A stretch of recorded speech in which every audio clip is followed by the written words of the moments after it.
Hey folks, Nelson George, and this is a Follow the Sound. Behind that city bus, this building up here, it's a senior citizen home. It's been one for many decades, but back in 1956, that building, or this location, housed the Five Spot. Five Spot is one of those legendary New York jazz clubs. It opened in 1956, summer 56, with Cecil Taylor playing a residency that lasted into 57. The place became more than just jazz, though. This Theater Cafe, which was a kind of a writers and painters hangout not far away, folks began coming over from that. So you had jazz musicians, you had beat poets like Ginsberg and Jack Kerouac, the novelist of On the Road. You had painters like de Kooning and others who lived in this area. So this area of the Bowery was really full of artists because it's cheap. It wasn't super safe, which is what artists have to put up with most of the time.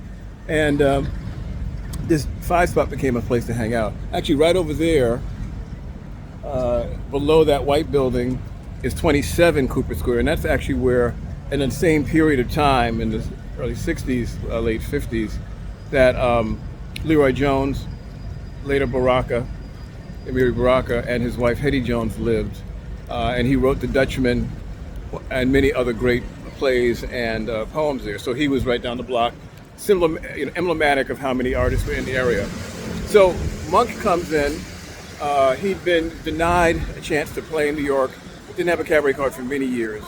As a result, the folks who ran the Five Spot were able to get him a card to play. So he and Coltrane played another residency here in 57.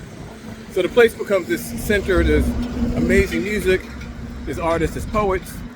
And then I think another person I really want to mention who played there is Ornette Coleman. He'd come from LA, 59, with a radical kind of new approach to jazz. And he debuted here with Charlie Hayden on bass, Billy Higgins on drums, Don Cherry on cornet, playing what was then a very progressive and unusual style of jazz. So these legendary sets played here, some of which are captured. There's a couple of Monk live albums that were shot or recorded here, as well as there's an Eric Dolphy recording that was here. Now this place closed in 62. Down that way, about 3 blocks, is a pizza shop.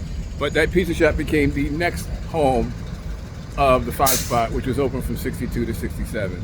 And has its own distinguished history. But this is the original Five Spot. Behind me, Cecil Taylor, Monk and Coltrane, Coleman, beginning his residency, his time here in New York. All of it happened back here at the Five Spot. Nelson George with another Follow the Sound. More to come.